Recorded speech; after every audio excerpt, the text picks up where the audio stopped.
This is salt. They call it common salt, and certainly it's found everywhere. Salt for fish curing.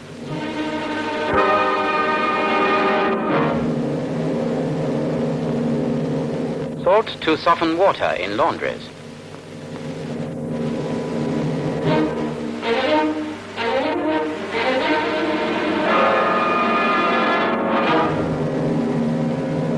Salt to glaze pottery.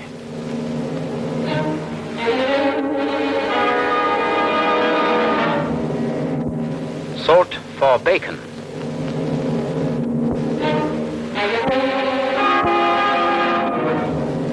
And salt for bread.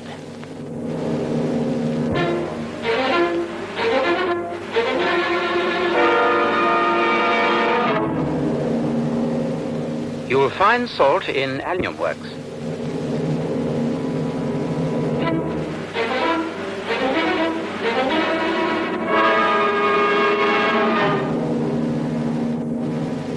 And margarine factories.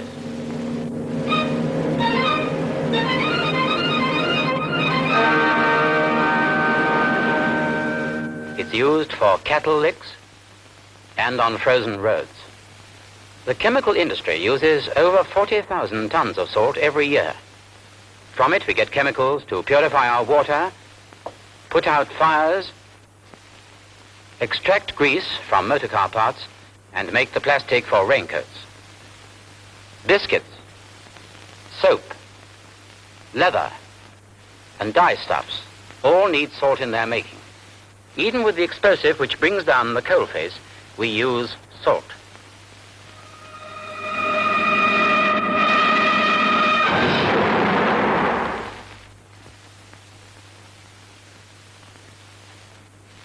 And this is salt. We eat it because our bodies need it, and because it improves the taste of our food. Salt and superstition have always gone hand in hand, a measure of its great importance to us. If we spill it, we think it's unlucky, and throw it over our left shoulder into the devil's eyes. Help me to salt, help me to sorrow, is an old, old saying. And we talk of the salt of the earth, and to be worth one's salt. The guardsman, for example, is traditionally worth his salt and his pay. It's in pounds, shillings, and pence. But in Roman times, he was partly paid in salt, hence our words salary and soldier. For thousands of years, salt has been a thread woven into the life of man. First, he took brine from the sea, and by drying it in the sun, produced salt. Then he found that there was brine under the earth's crust. From the late Iron Age, man used this brine to make salt. He took it where he most easily found it, at natural springs. These existed in several parts of England. One of them was Cheshire. And so for nearly 2,000 years, Cheshire saltmen have used brine from beneath the lush landscape of their county.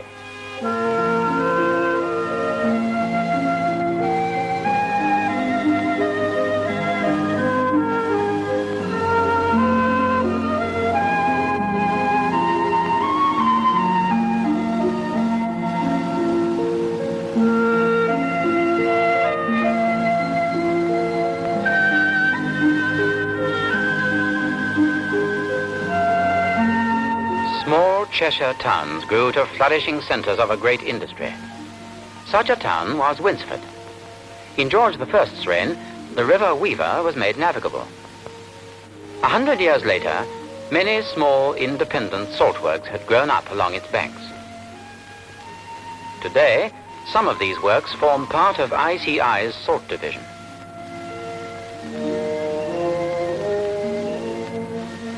And the river still carries salt to the port of Liverpool.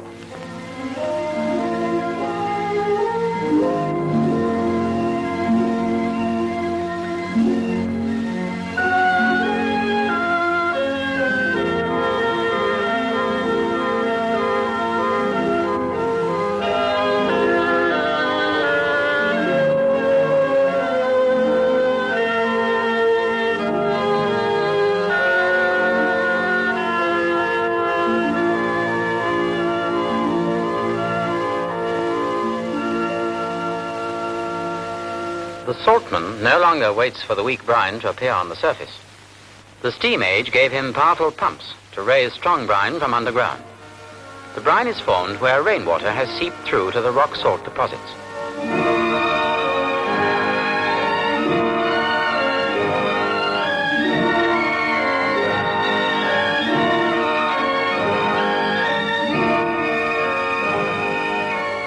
Up the brine flows to the reservoirs, and then to the pan houses. Here the brine becomes salt. The open pan method has been used by saltmen since Chester was a Roman camp. The small lead pan of those days has become a vast rectangular steel one.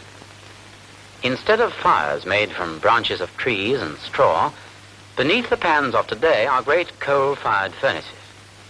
Their flues stretch the length of the pan.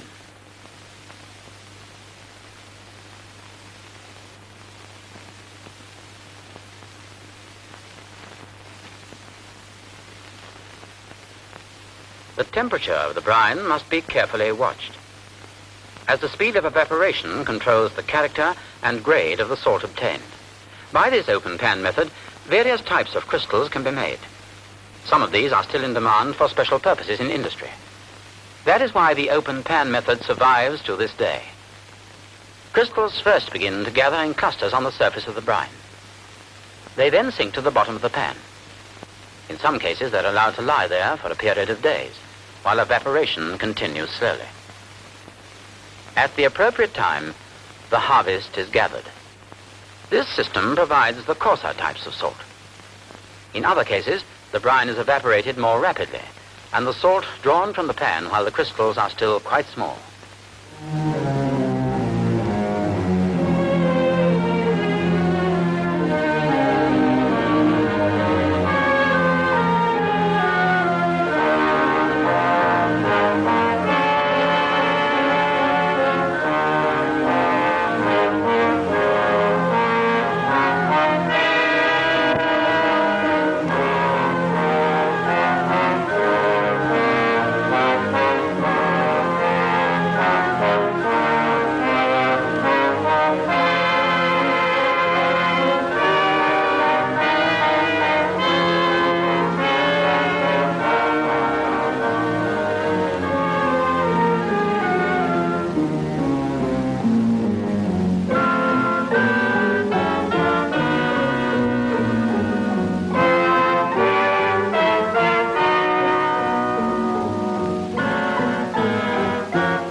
Salt. Salt from the open pan. Blocks of it of different grades. Cubes of salt. Great mountains of salt. And now salt of a different color. This looks like a pile of rocks. And rock it is, rock salt. It's mined, just as coal is mined, from 470 odd feet down. The man to tell us about rock salt is the man who runs the Meadowbank mine, Tom Williams. Mr. Williams, can you tell us something about the salt mine? I'm just going down now. Would you care to come along?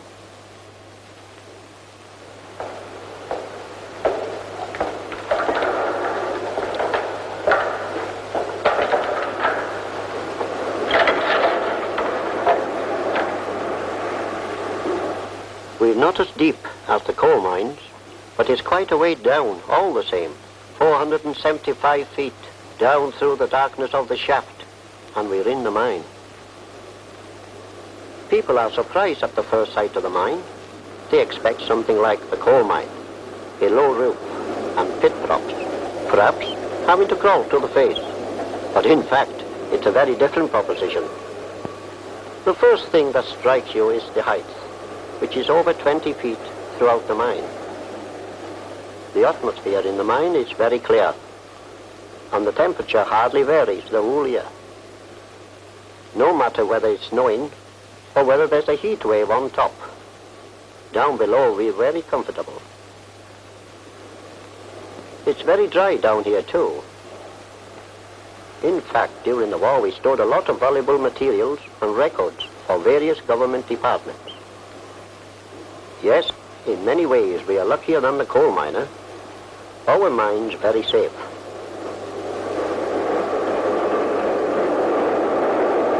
No safety lamps required here, and we don't have cave-ins either.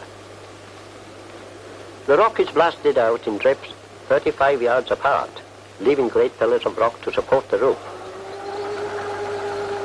In number 2 drifts, the rock face has been overcut by the same type of electric cutter that you find in a coal mine, but it doesn't cut as quickly as on the coal face because rock salt is very, very hard. It makes quite a noise. But up at number 1 drift, there's another noise, the automatic drills. These bore holes 10 feet into the rock.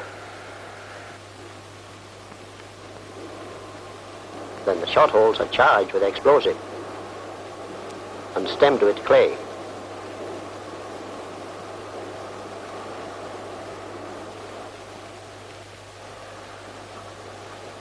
The electric detonator wires from each charge are joined together and connected to the exploder. Then the shot firer can give the warning.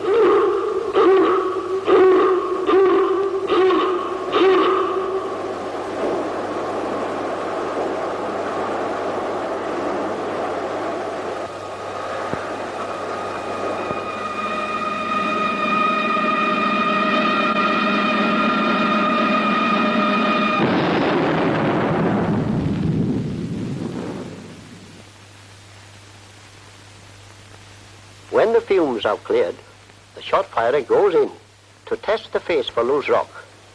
Only when he is certain that it's quite safe does he recall the miners to the drift. That's it.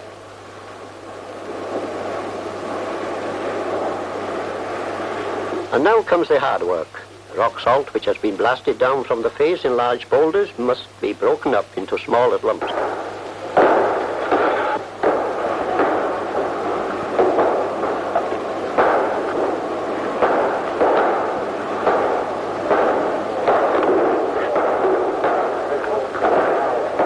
Sometimes the salt is taken directly on top. Generally, it is sorted and stored below in the mine, which makes an excellent warehouse. Handed in from barrows into the train of tubs. And indeed, the train itself are becoming obsolete. Already shuttle cars have appeared in the mine, and automatic loaders are on the way. Of course, rock salt is only a very small portion of the total output of the division. But it's getting more important because you don't need any coal for the rock salt.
In England, rock salt is neither pure nor white, which limits its uses.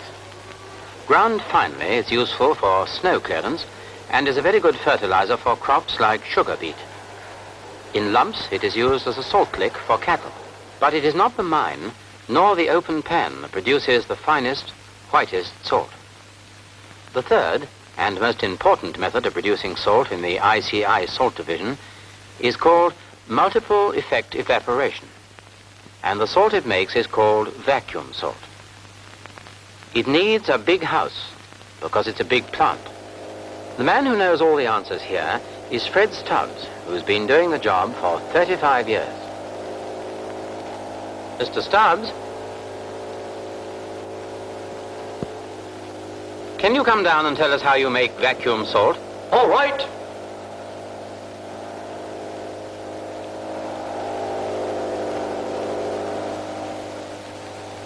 Apart from the brine, the most important thing we require in the making of vacuum salt is in that pipe over there, steam.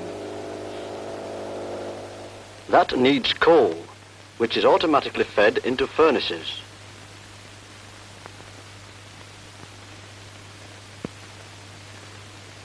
At the back of the furnace are tubes where the water is turned to steam. Meanwhile, the brine has been purified. To do this, two of ICI's other divisions help us. From Alkali Division comes sodium carbonate. From Lime Division Buxton comes Grade A lime. These are mixed together with water, and the mixture goes into the brine. It circulates through a spiral tank where the impurities sink to the bottom.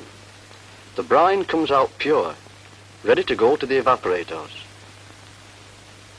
Now, back to the steam. It is carried through large pipes up to the first evaporator. Inside the evaporator, it is forced around a network of smaller pipes through which the brine is circulated. The brine boils, and the steam from it goes to heat the brine in the second evaporator. Then the steam from the boiling brine in this evaporator is used in turn to heat the third. On each evaporator, there are things to be watched: temperature of the brine, pressure of the steam, and so on. By this time, salt is leaving the evaporators in the form of a slurry. Some of this drops into wooden wagons.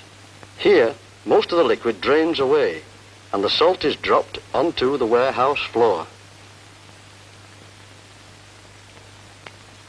The remainder of the slurry is sent across the works by pipeline to another warehouse.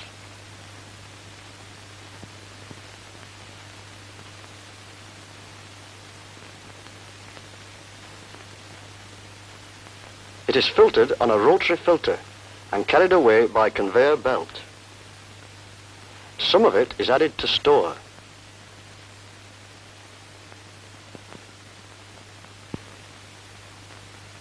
The rest is dried and goes to be packed in sacks, packets, bags, drums, and other different containers.